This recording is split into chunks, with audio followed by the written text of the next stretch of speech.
충남대학교 권순관 멘토입니다. 2013년 1월 11일 12시 33분 김형호 멘티와 수업 시작하겠습니다.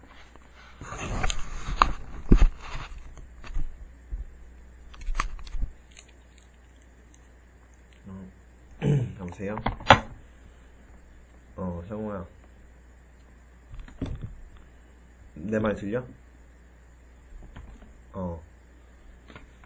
일찍 일어났네. 아니야, 그냥 농담한 거야. 뭐지? 몇 시에 일어났어?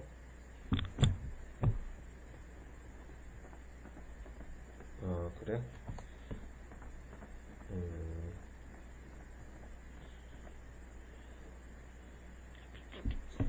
이거 공부는 좀 해봤어? 한번 책 좀 봤어?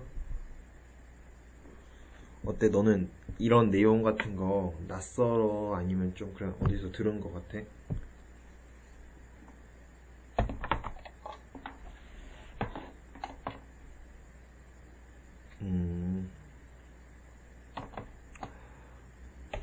음, 문제는 풀어봤어? 어때? 뭐 많이 틀렸어? 아니면은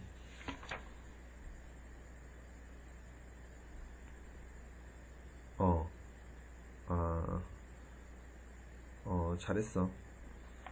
뭐 꼭 앞에 문제를 뭐 앞에 개념 설명 안 보고 풀어야 된다는 그런 건 가지지 말고 네가 모르면은 그때그때 보면서 하면은 그러면서 기억이 남는 거야. 일단 어제 했던 내용 하면 어제는 구석기까지 잠깐 했었어. 우리 민족은 인종상 황인종이고 언어학상 알타이어족. 알타이어족인데 뭐 비슷한 지역이라고 해도 우리나라랑 중국말은 좀 달라. 우리나라랑 약간 일본말은 약간 어순 같은 게 비슷해.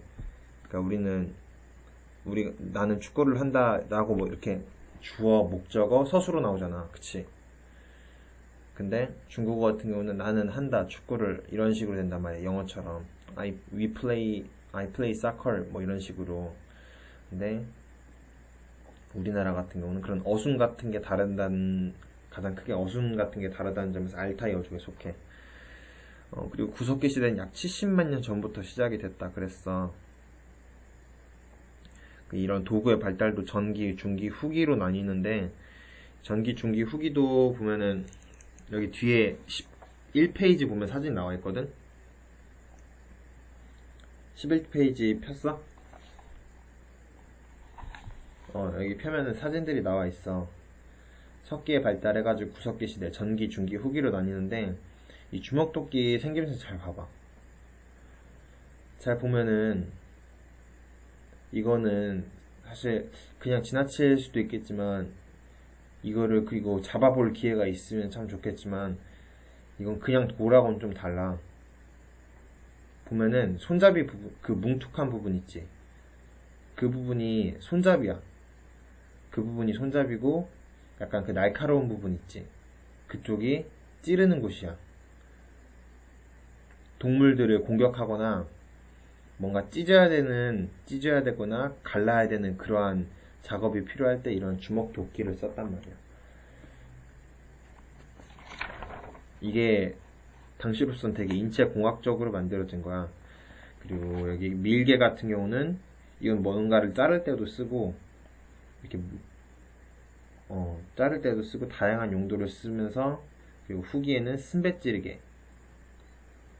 순배찌르기라고 해서 이거는 나무에 꽂아서 순배가 뭐 잇는다는 그런 말이거든. 순배라는 말이 뭔가를 연결한다는 거야. 근데 이거를 나무에다 연결을 하는 거야. 나무에다 연결을 하면 뭐가 더 좋겠어? 이 날카로운 물체를 나무에다 달면은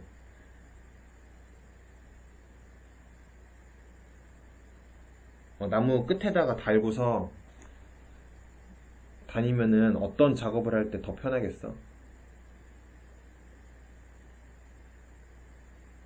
더 멀리 내, 내 손으로 닿을 수 없는 그러한 범위까지 더 멀리 공격을 하거나 사용을 할 수가 있겠지. 그게 바로 쓴배찌르개라는 거야. 이 쓴배찌르개는 언제 나왔냐면은 구석기 때는 우리가 무슨 기라고 했지? 빙하기라고 했지. 그러면서 신석기 들어서면서 점차 기후가 따뜻해졌단 말이야. 그러다 보니까 이제 덩치 큰 동물이 아니라 토끼나 이런 토끼 같은 덩치 조그만면서 좀 더 빠른 그런 동물들이 나타나기 시작했어. 그러면서 얘네들을 잡기 위해서는 직접 가가지고 사냥하는 것보다는 멀리서 뭐 던지거나 화살로 쏘거나 이런 식의 공격이 필요했단 말이야. 그래서 만들어진 게 바로 쓴배찌르기 같은 거야. 그리고 이 당시에는 무리 생활을 했다고 했지. 왜냐면은 사람들이 자신들도 혼자서 살아갈 수가 없기 때문에, 그렇기 때문에 서로 간에 힘을 합쳐가지고 사냥을 하고, 그리고 같이 몰려다니면서 뭐 동굴에서 생활을 하면서 그러면서 지냈다고 했어. 그렇기 때문에 이 사람들은 연장자를 중심으로 해서 평등한 사회를 이뤘다고 했어. 그리고 대표적인 유적으로는 평남 상원 검은모루 동굴, 그리고 충남 공주 석장리, 경기 연천 전곡리, 이 세 개 같은 경우는 어디 있는지 대강 알아놓도록 해. 알겠지? 연천 같은 경우는 서울 위에 있어. 그리고 신석기는 기원전 8000년경부터 시작이 되는데, 이때는 돌을 갈아서 만든 간석기. 그래서 이제는 오늘날에는 쇠로 쓰는 거 있잖아. 도끼나 그리고 화살 같은 그러한 것들을 돌을 갈아서 만들기 시작했단 말이야. 그리고 이때 바로 가장 중요한 토기가 제작이 되는데, 토기에다가 별표 쳐놔. 토기가 정말 중요한데, 토기를 통해서 여러 가지들을 알 수가 있어. 우리는 토기라는 거는 오늘날로 치면은 저장고야, 저장고. 냉장고 같은 거일 수도 있고, 그냥 반찬통 같은 거일 수도 있고, 저장 용기야. 저장 용기인데, 이 토기는 흙으로 빚어서 만든 그릇이고, 이걸 통해서 우리는 당시 사람들이 농경을 했다는 걸 알 수가 있어. 농경을 하고 혹은 뭔가 사냥법도 발달을 했다는 걸. 왜냐면 그전에는 뭔가 사냥을 하고 뭔가 열매를 캐와도 자기들 먹을 것밖에 없으니까 따로 저장할 수가 없었단 말이야. 근데 이제는 저장을 하고 이걸 또 조리를 할 수 있는 그러한 법이 발명이 되면서 톡이라는 게 필요하게 된 거야. 잉여 생산물이, 그러니까 먹고 나서 남은 거를 내일 먹어야지 하는 이러한 개념이 생겨났단 말이야. 여기서 좀 대표적인 거는 빗살무늬 토기. 그리고 경제활동에서는 드디어 농경이 시작이 됐고, 그러면서 농경이 시작됐다는 것만 알아두면 되고, 그리고 원시적인 수공업 제품이 생산된 거야, 이때는. 그리고 이때 농경이 시작된 거를 옆에 보면은, 농경이 시작하고서 인간이 그러니까 유목생활, 돌아다니면서 채집하는 그런 경제에서 벗어나 가지고 식량을 직접 생산하고, 그리고 그곳에서 정착 생활을 하는 등의 인류 역사에서 정말 큰 획기적인 사건으로 바로 이것을 신석기 혁명이라고 부르는 거야. 그런 거 들어봤지? 산업혁명이라고 들어봤지? 그런 것처럼 산업혁명이 우리 가까운 우리 우리가 지금 살고 있는 시대에서는 정말 가까운 최고의 혁명이지만, 정말 전 인류 역사상 가장 큰 혁명은 바로 신석기 혁명이라고 할 수가 있어. 그리고 드디어 농경이 시작이 되면서 쌀이나 뭐 네가 만약에 열매를 재배한다고 하면은 반드시 그 식물한테 줘야 될 게 뭐야?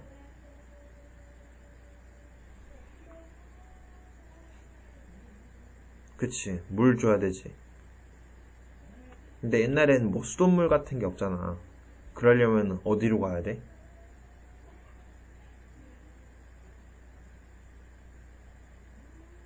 그 옛날에는 만약에 네가 별을 재배를 하려고 그래. 별을 재배하려고 하는데 요새 같으면은 그냥 수돗물 떠가지고 걔한테 물 주면 되잖아. 그치? 근데 옛날에는 그런 수돗물 그런 게 없었잖아. 오직 오는 건 비밖에 없는데 비가 언제 올지 안 올지 모르고, 그리고 물을 많이 필요로 하는 식물도 있을 텐데 걔네들을 키우려면 어디로 가야 돼? 그치. 그럼 그 물이 많은 곳이 어디야? 저수지. 근데 저수지가 있어 이때는? 없지. 강이나 바다로 가야 된단 말이야. 강이나 바다로 가서 식량을 이제 생산을 하는 거야. 그러다 보니까 많은 사람들이 강이나 바다 근처로 모이게 돼. 그리고 많은 사람들이 모인 곳을 바로 마을이라고 그러지.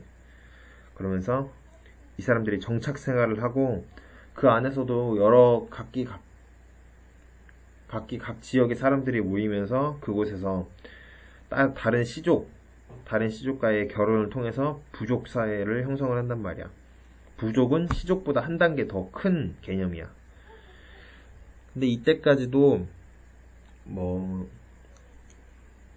이때까지는 뭐 농업이 시작되긴 했지만 그렇게 크게 발달한 건 아니었어. 뭐 오늘날처럼 그렇게 크게 발달한 건 아니었기 때문에 식량 생산이 되게 미비했단 말이야. 농사를 어떻게 짓는 법도 잘 몰랐고 그냥 그것만 알았다고 생각하면 돼. 그냥 씨를 뿌리고 물을 잘 주면 얘네는 잘 자라는 줄 알았다는 거야. 근데 그게 아니었지. 그거보다 더 많은 것이 있는데 얘네들은 그때는 알 수 없었고, 그렇기 때문에 식량 생산도 워낙 적고 사냥으로 해오는 것도 한계가 있었기 때문에 사람들끼리 어떻게 해서든 힘을 합쳐가지고 식량을 먹고 사는 문제를 해결을 해야 됐단 말이야. 그 과정에서 가장 도움이 될 수 있는 사람들이 바로 연장자야, 연장자. 왜냐면 연장자들은 한 30, 40년도 살다 보면은 한 40년 그렇게 더 오래, 남들보다 더 오래 살다 보면은, 이 여름에는 한 이때쯤에는 가뭄이 오겠구나 이러면서 사람들한테 알려주면서 그에 대한 대처 방안을 알려줄 수가 있겠지. 그러다 보니까 연장자가 아니더라도 뭔가 그런 자연의 순리에 대해서 좀 빠삭한 사람, 지혜로운 사람들이 부족을 이끄는 평등사회였어. 이 사람들이 조언을 해주긴 해주는데 그렇다고 이 사람이 왕은 아니야. 이 사람을 떠받드는 것도 아니고 그냥 이 사람이 이끄는 평등사회야. 그리고 여긴 서울 암사동이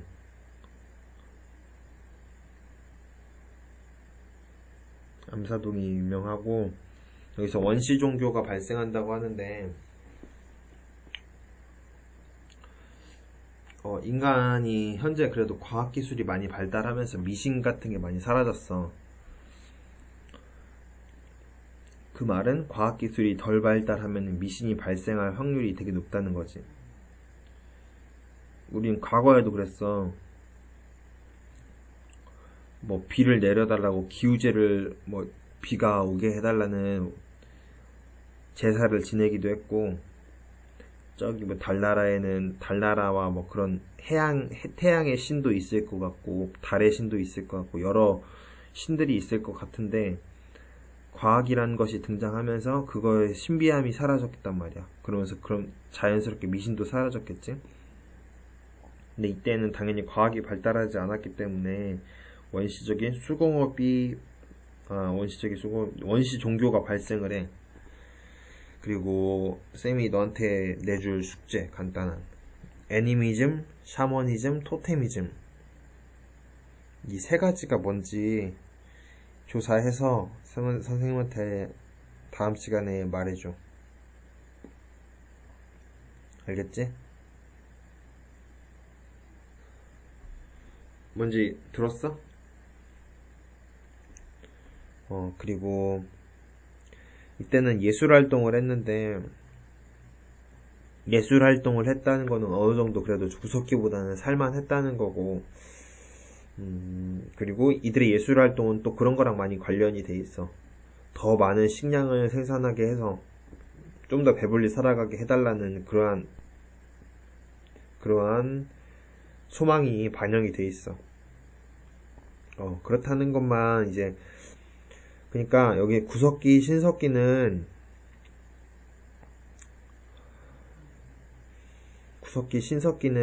뭐 처음에 도구가 없었는데 어떻게 도구를 사용하게 되었고, 도구가 어떤 계기로 해서 바뀌었으며, 어떤 모습을 하고 있는지, 그 정도의 얘기만 알아놓으면 되고, 솔직히 뭐, 이런 평남, 상원, 거무로 동굴, 뭐 이런 주소 같은 거는 굳이 안 알아놔도 돼. 그리고 뭐 글개, 밀개, 이런 거는 솔직히 그렇게 알 필요 없고, 처음에는 주먹도끼, 집게, 이런 뗀석기 같은 것이 유행을 했는데 그 안에서도 전기, 중기, 후기가 있었다. 그 중에서도 후기는 빙하기에서 다시 좀 더 따뜻한 기후로 바뀌게 된 한반도에서 여러 작은 동물들이 나타나자 이것을 잡기 위한 것이었다. 그 정도만 알고 있으면 돼. 그리고 신석기는 뭐야? 돌을 부딪혀가지고 떨어지게 해서 만드는 것이 아니라 돌을 갈아서 만든 간석기. 그리고 이때 가장 중요한 건 뭐야? 농경 시작. 농경이 시작됨으로써 정착 생활을 할 수 있게 되었고, 그러면서 인간이 이런 지금의 이런 발전 단계에 오게 한 바로 그 첫 번째 부족 사회를 형성을 했다는 거야. 그리고 이때는 연장자나 지혜로운 사람이 그 모임이 아니라 그 부족을 이끄는 평등사회. 이끄는 사람은 있지만, 뭔가 리드하는 사람은 있지만, 그렇다고 이 사람이 뭘 다 뭐, 차별성이 있는 건 아니야. 그리고, 11페이지 한번 볼래? 그림?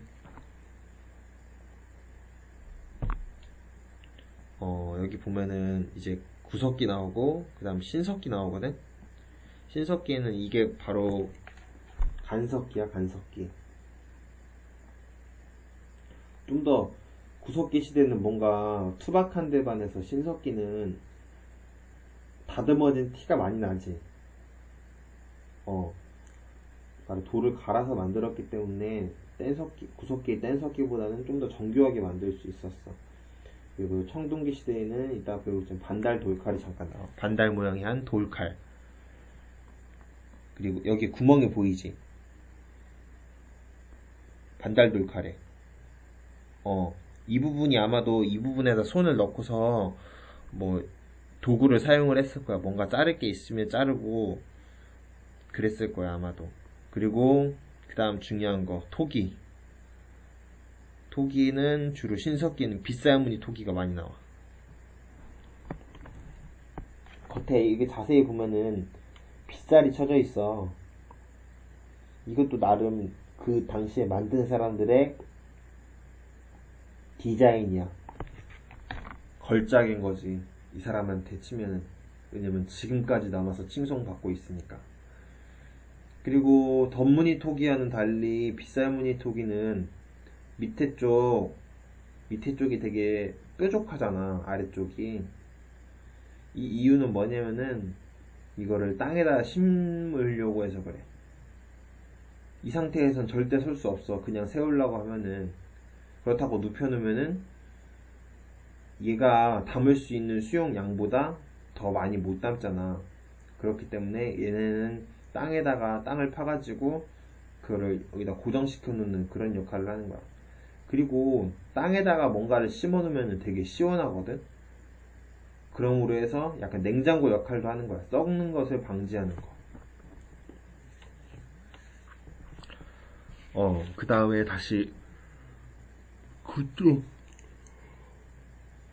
그쪽으로 넘어오면은 이제 신석기 시대 다음으로 청동기 시대가 열려. 청동기 시대가 열리는데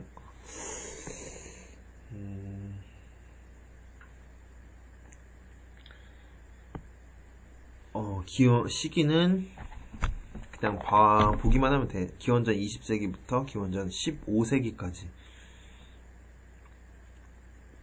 이때의 도구는 반달 돌칼, 바퀴날 토기, 그리고 비파형 동검, 거친 무늬 거울. 이때가 청동기 시대라고 해서 많은 사람들이 청동기를 썼다고 하면은 그건 좀 약간 오산이야. 왜냐면 청동기는 혹시 만져봤으면 알겠지만 어디에 부딪히면 금방 깨져.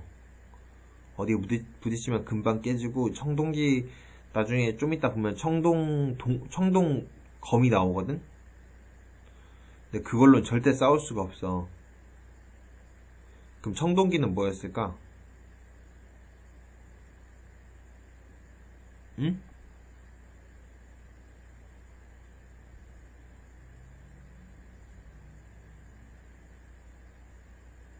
뭐라고? 어, 어. 지배층들의 전유물이었지. 좀 산다고 하는 사람들의 그런 전유물. 그리고 제사 때 쓰는.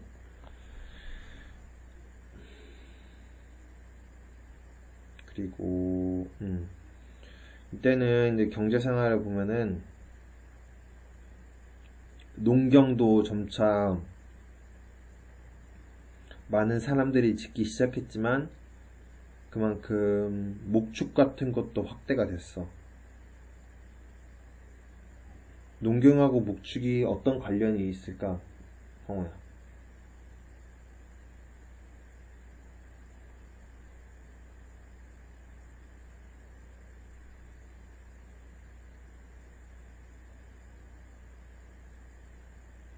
관련 없을 것 같아?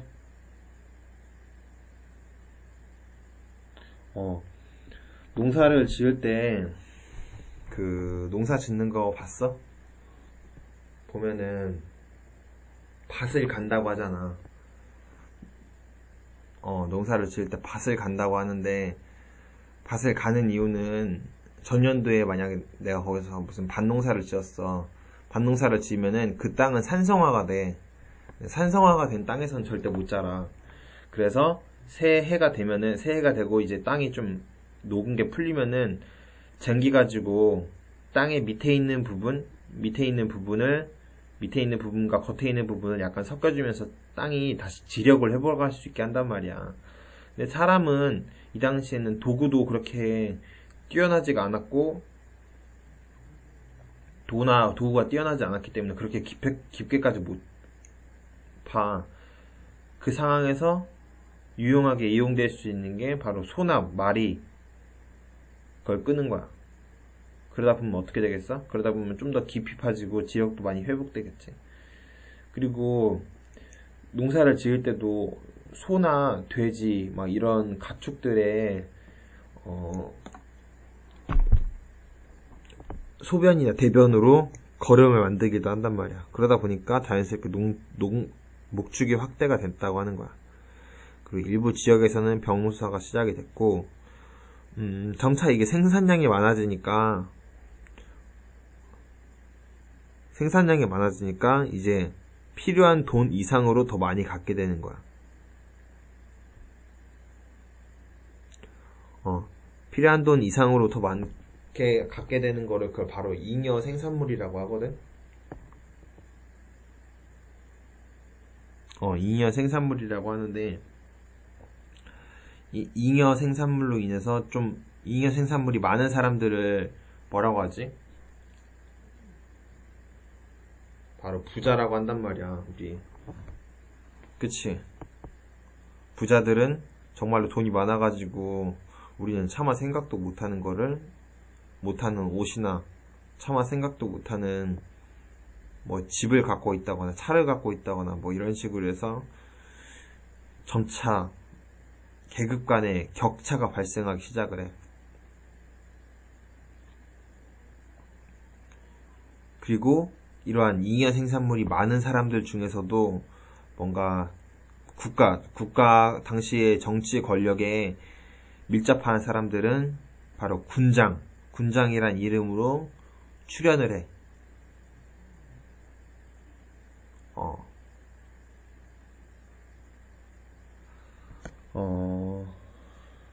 군장으로 출연을 하게 되는데, 이 사람들은 주변 민족을 선민 사상을 바탕으로 정복을 해.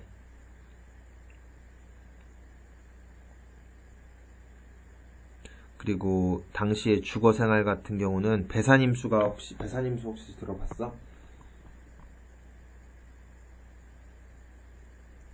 어?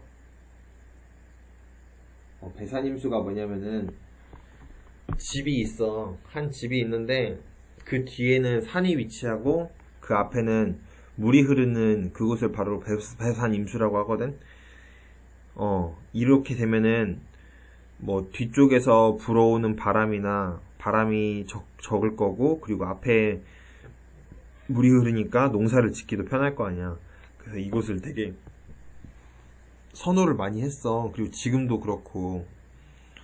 그리고 이 당시에는 직사각형의 움집에서 거주를 한데, 약간 직사각형의 움집에서 거주를 했어. 그리고 무덤 양식 같은 경우는 고인돌 본 적 있어?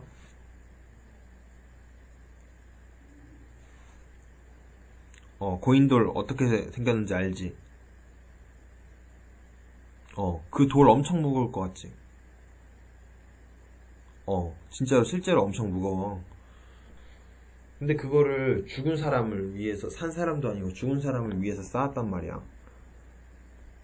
그거 혼자 할 수 있겠어? 여러 명이 해야 되겠지. 여러 명이 다 해야 겨우겨우 할 수 있는 거란 말이야. 근데 그랬다는 말은 바로 어, 그 죽은 사람의 영향력이나 죽은 사람의 아들이나 그런 자손들이 영향력이 엄청나다는 거야. 영향력이 엄청나기 때문에 그만한 노동력을, 그 돌을 움직일 만한 노동력을 동원할 수가 있었다는 거야. 이해가? 어. 이때는 예술 활동도 뭐 비슷하긴 했기 때문에 따로 뭐 지적은 하지 않겠어. 영조가 아니라, 형우야, 잠시 중간 사진 좀 찍을게. 어, 미치겠네.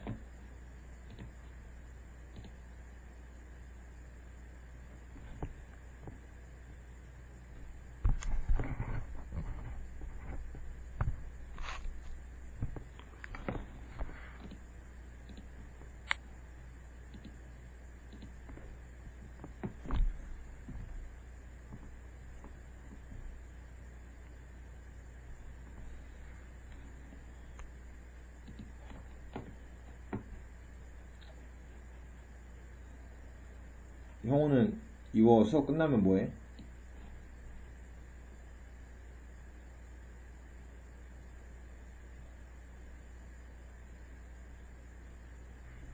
어?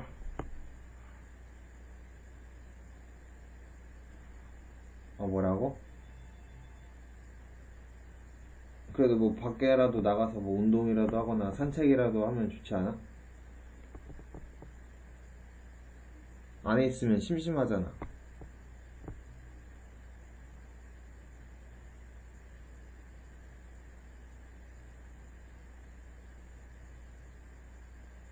음, 어, 요새는 뭐 TV 같은 거 많이 봐? 별로 안 봐?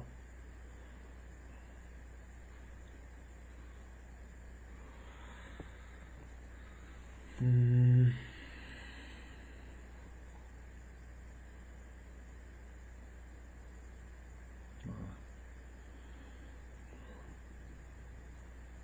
뭐 그런 말 들으면 되게 부담스럽잖아. 이제 고등학교 들어가면은 잠도 얼마 못 잔다는 그런 말 들으면은 부담스럽지 않아?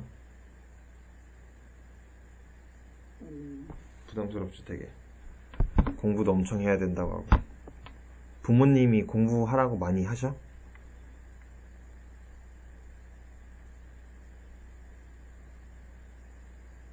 네가 하는 거에 그냥 네가 하는 거 그냥 믿고 별 말씀 안 하셔?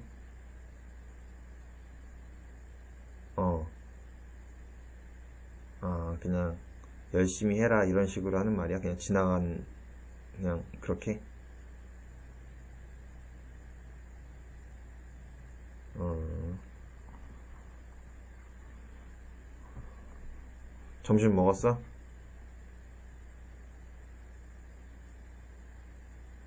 그, 어. 아, 아침 뭐 먹었어? 어?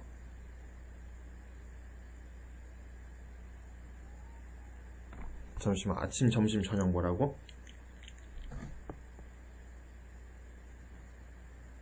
왜 이렇게 안 들리지? 하나도 안 들리는데? 자, 되게 희미하게 들려.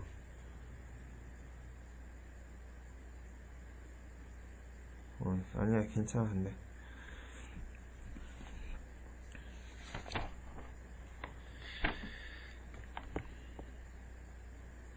그 다음에 이제 철기가 나오기 시작하는 거야. 철,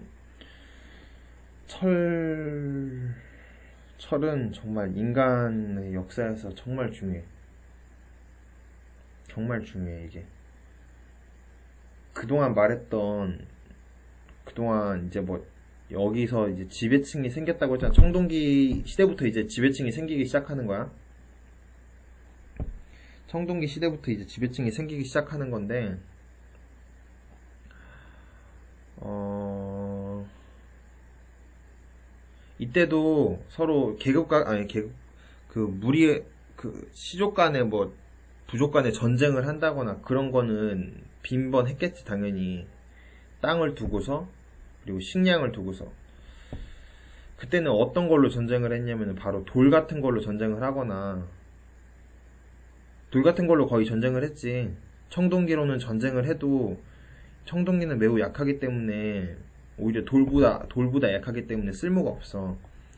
근데 이제 철기가 나오기 시작하는 거야. 중국에서 기원전 5세기경에 이제 한반도에 철기가 보급이 돼. 그리고 이 철기가 이제 무기화 되면서 점차 무기랑 그리고 철제 농기구로 보급이 되면서 철제 농기구는 어떤 점 때문에 바로 농업 생산량을 증대시켰냐면 아까 내가 말했던 거 이제 돌 같은 걸로 그 땅을 깊이 파줘야 지력이 회복이 된다고. 돌 같은 것도 때로는 되게 약했단 말이야. 그렇게 강하지가 못해. 돌도 종류가 여러 가지가 있잖아.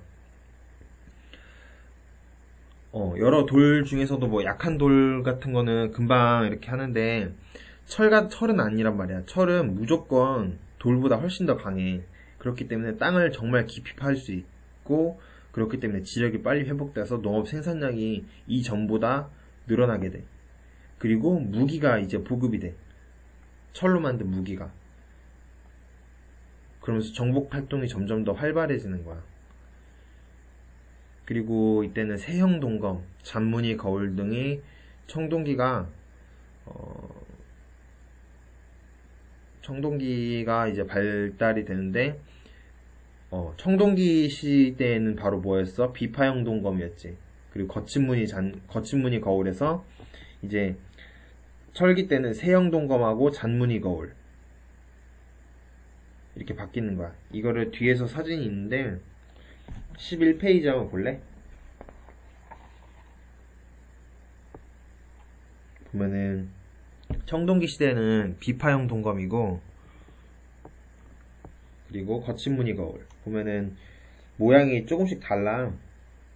비파형 동검하고 세형 동검. 비파형 동검 중간에 이렇게 굴곡이 있는데 세형 동검은 쫙 빠졌지.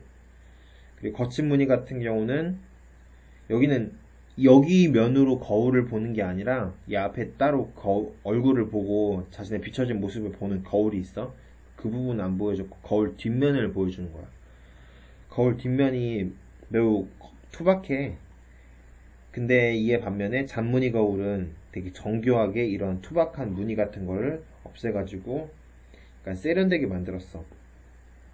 그리고 이 사이에 있는 게 바로 뭐냐면 거푸집이라는 거야. 거푸집은 뭐라고 생각하면 되냐면 틀이야, 틀. 청동기를 만들 때 여기 거푸집 같은 걸로 해가지고 거푸집 같은 틀에다가 청동을 부어. 그 다음에 청동기가 어느 정도 식으면은 그때서 떼어내는 거야. 거푸집을. 거푸집은 청동기를 제작하는 틀이라고 생각하면 되고,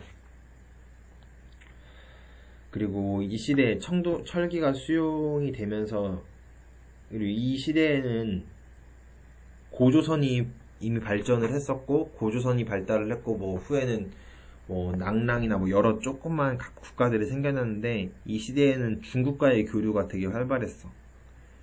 그걸 알 수 있는 게 뭐냐면은 바로 명도전하고 반량전, 오수전과 같은 화폐야. 오른쪽 보면은 그 사진 나와 있는데 명도전이 바로 화폐야. 청동 화폐.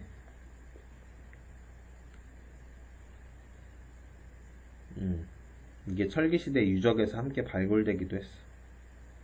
그리고 붓이 출토가 됐다는 거는 바로 한자가 사용이 됐다는 그런 걸 말해주지.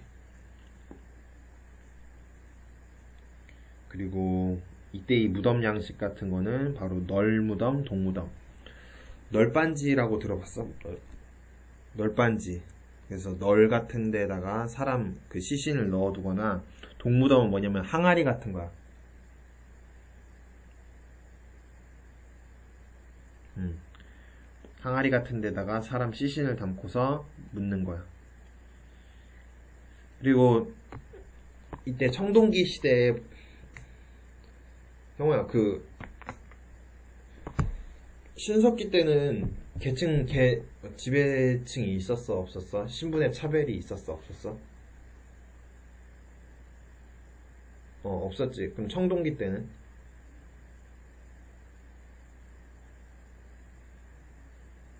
청동기 때 비로소 생겨났단 말이야.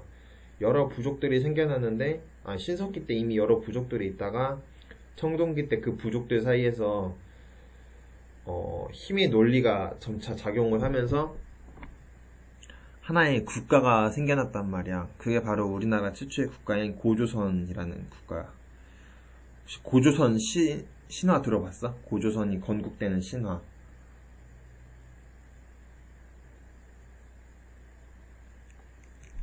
단군신화, 단군신화. 어떤 내용인지 다 알아? 별로 뭐 어렵지도 않고 유명하니까. 근데 실제로 곰하고 사람이 결혼했을 것 같아.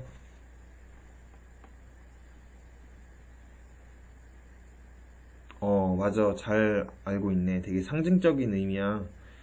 그래서 뭐 곰부족, 곰을 믿는 곰부족, 그 호랑이를 믿는 호랑이 부족이 서로 뭔가 권력 다툼을 끝에 곰부족이 승리를 하고, 곰부족과 그리고 환웅이라고 하는 어떤 한 부족장이 서로 연합을 해가지고 그 사이에서 태어난 단군 왕검이라고 하는 사람이 고조선을 바로 세운 거야.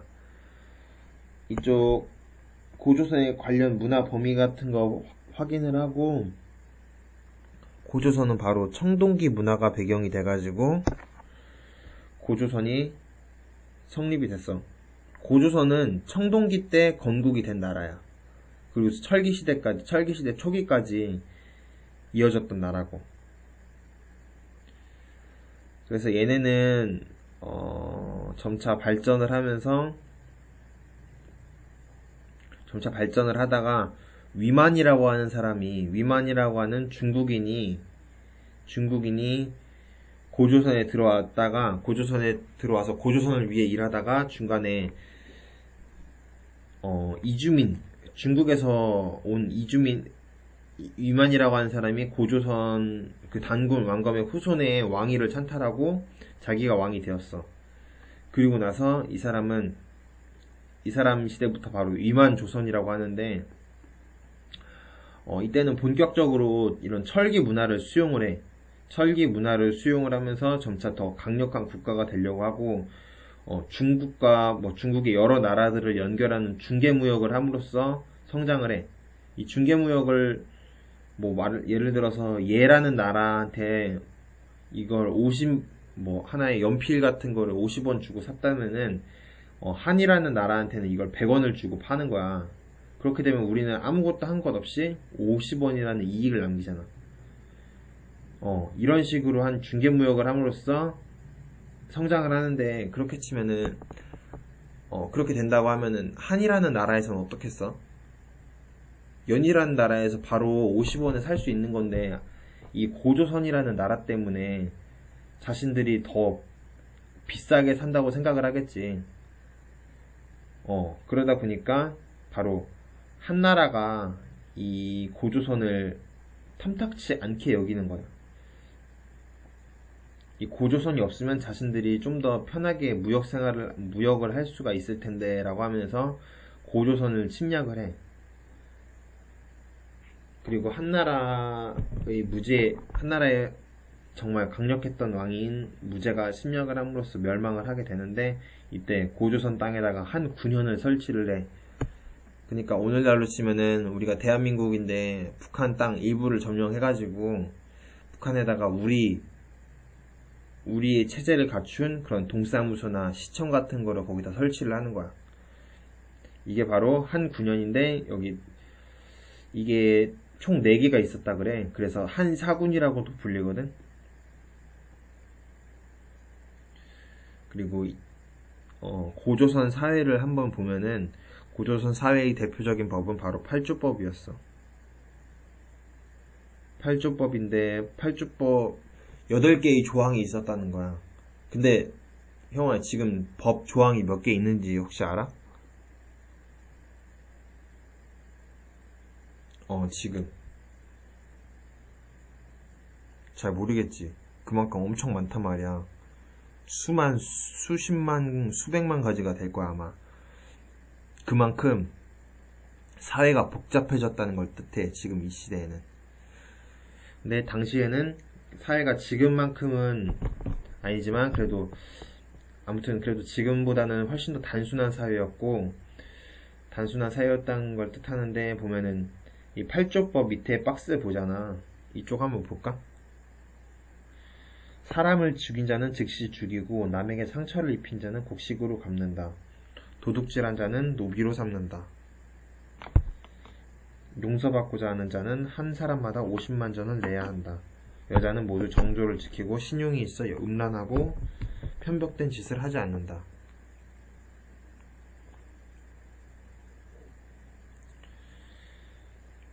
보면은 이 하나하나를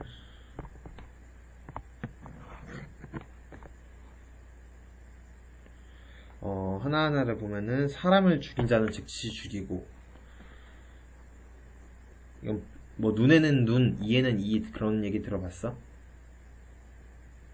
이때는 복수법이 존재를 했다는 거야. 만약에 누가 나한테 상처를 입혔으면 그 사람한테 똑같이 상처를 입힐 수가 있고, 이러한 복수법이 존재를 했다는 건데, 그만큼 사람의 그런 생명을 중시를 했다는 거야.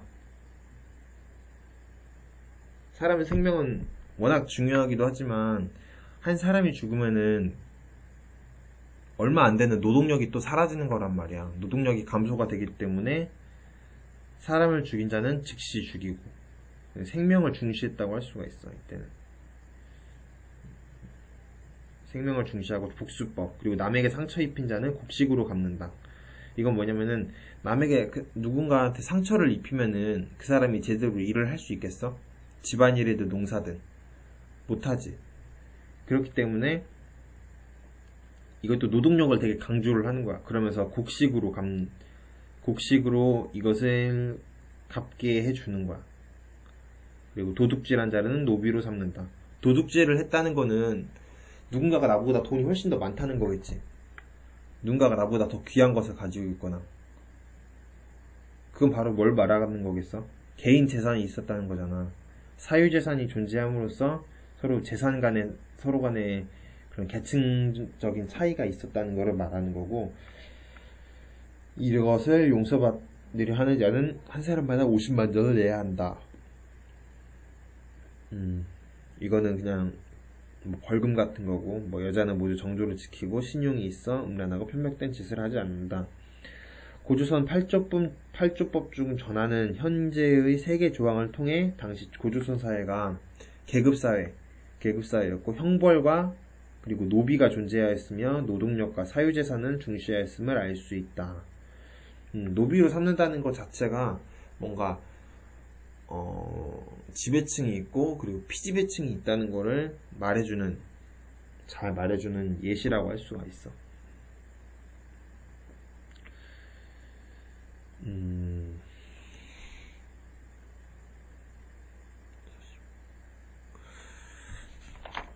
어, 그래서 그 형우야 혹시 문제 뭐 풀어본 것 중에서 어려운 거 있어?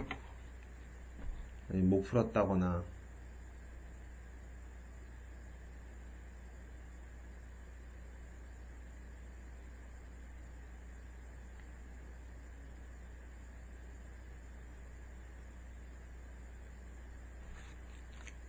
여보세요? 어, 어? 뭐?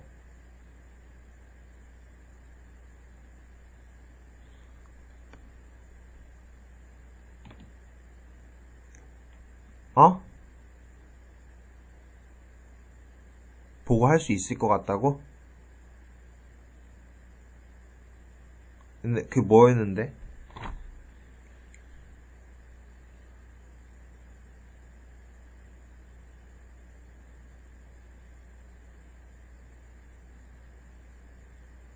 어,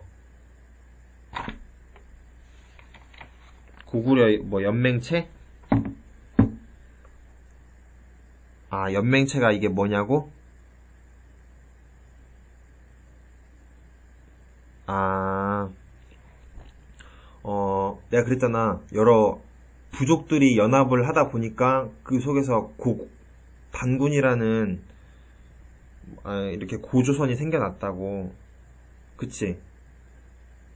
부족과 부족들 간에 서로 싸우고 그리고 화친도 맺고 부족과 부족 간에 오늘날 뭐 회사 합병하는 것처럼 걔네들끼리 합치고 막 이러다 보니까 그게 여러 가지 그 부족들을 여러 개가 모인 게 바로 하나의 국가란 말이야.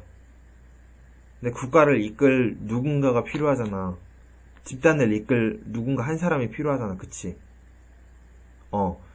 그 한 사람이 바로 누구였냐면 부족들 가운데 가장 강한 사람. 가장 강한 부족장. 그 부족장이 왕이 됐단 말이야. 그리고 나머지 같은 사람은 나머지 이 부족들은 근데 이렇게 왕으로 그렇게 추대를 했어. 왕으로 추대를 했는데 그렇다 하더라도 왕으로 아무리 했다 하더라도 우리가 생각하는 왕만큼 그렇게 권력이 강하진 못했어. 왜냐면 나머지 부족들이 힘을 합쳐서 왕을 치면은 왕은 그걸 이겨낼 수가 없거든.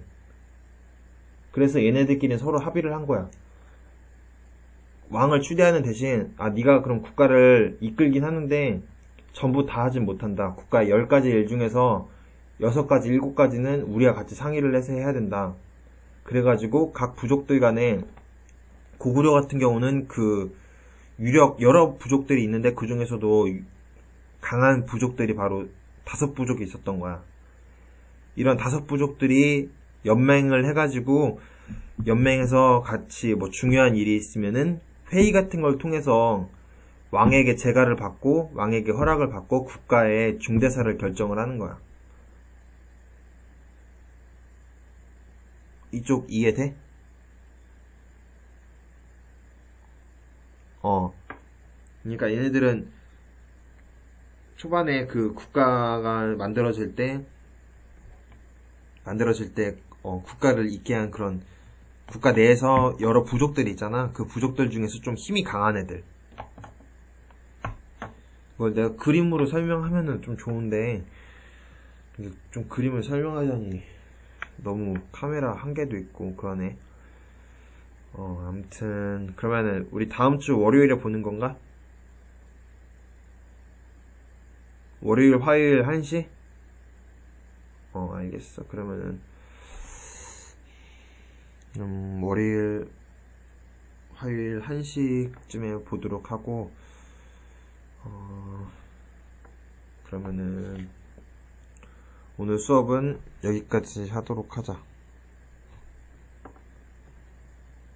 잠깐 캡처 사진 찍을게.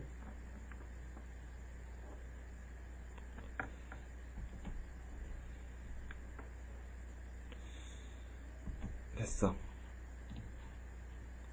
그러면은 다음 주 월요일에 보자.